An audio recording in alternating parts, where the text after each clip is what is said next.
Okay, hi everyone, and I hope you're enjoying our very first virtual conference. I am Renua, a nephrology trainee based in Glasgow, and today I have the pleasure of interviewing Simon Sawhney. He is a clinical lecturer based in Aberdeen, Scotland. His research interests include AKI epidemiology, clinical decision making, data science, and precision medicine as well. Yeah, thanks.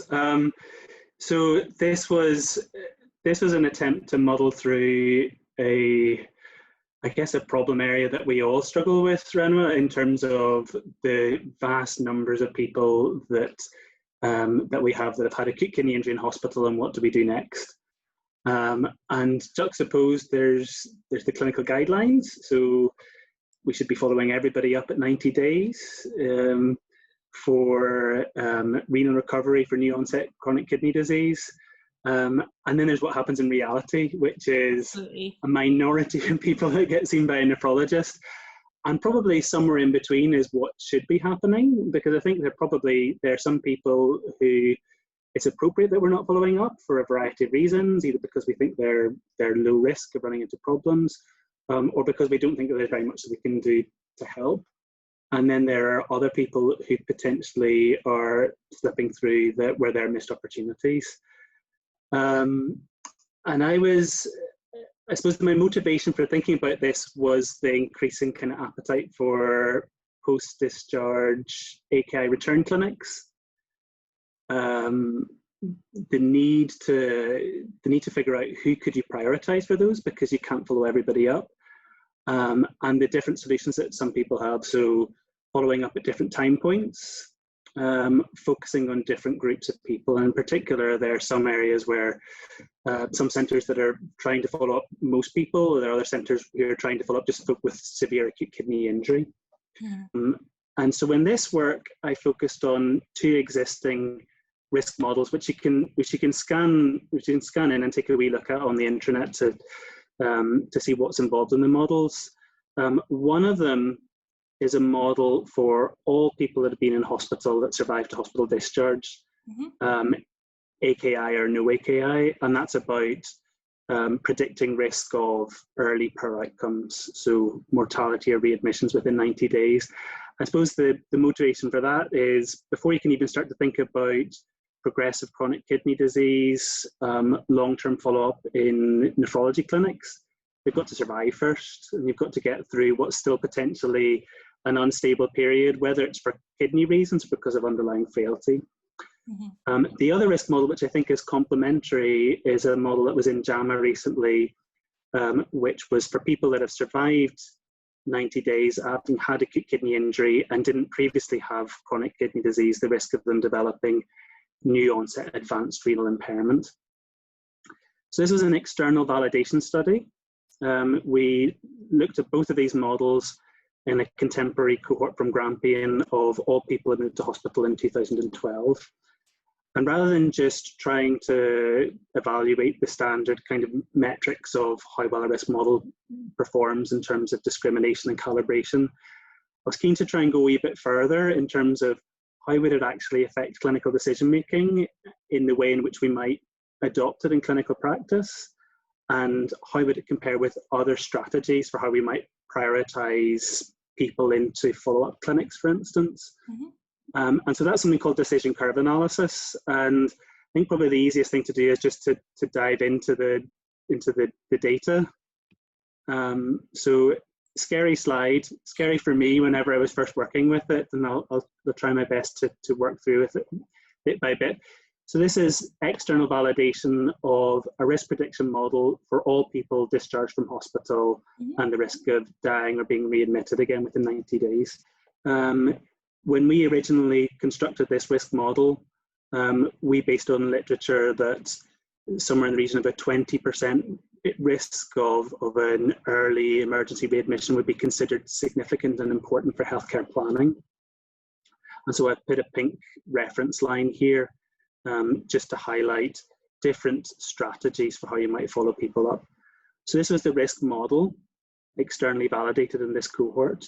And these are other strategies, such as following everybody up who has acute kidney injury while they're in hospital, following up only people with severe acute kidney injury, or following people up based on their level of GFR. And the first thing to see is that really basically at any point across any threshold, a model-based approach would be superior. Mm-hmm. As an alternative, and probably not that different, at a threshold of 20%, following people up who've got acute kidney injury seems to be a reasonable thing to do. But of course, we recognise that there are resource implications involved in that, following everybody up who's had acute kidney injury. I think the thing that's important that comes out of this first analysis is that if we're to focus only on people that have incomplete recovery, so they're left with renal impairment, or people that have more severe acute kidney injury, this is an inferior approach when it comes to trying to predict people that are going to run into early problems. And that fits in with kind of what you think in clinical practice, and that who are the people that are more likely to be coming back into hospital with recurrent problems are going to be people with heart failure, with sepsis that's not quite been completely controlled, people who are frail, who are elderly. And so in this situation, either a model-based approach or potentially just thinking of AKI as a frailty marker seems to be better than potentially trying to hone down on only a small subset of people with acute kidney injury. So that's for one type of purpose of following people up after acute kidney injury.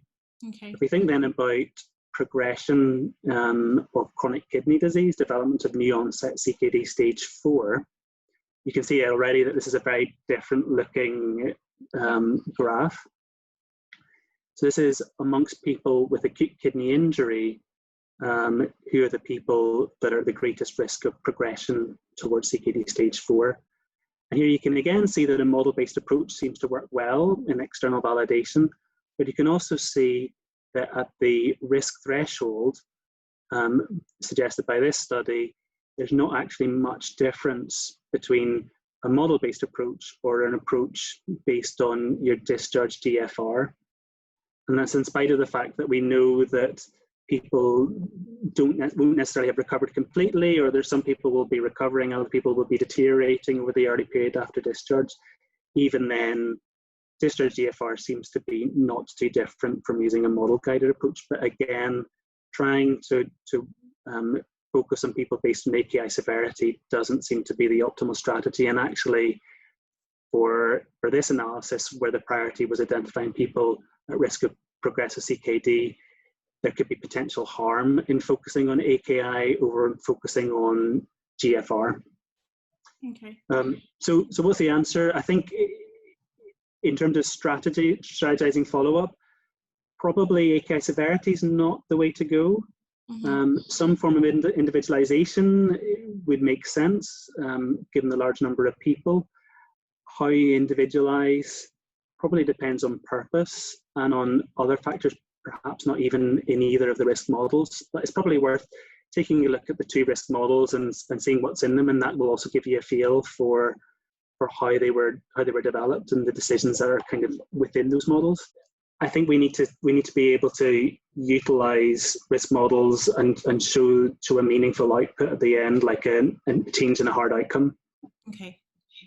Thank you very much, Simon. Well, thank you. It's been such a pleasure to have you here and also hear about your work. Well, thanks for having me. In Aberdeen.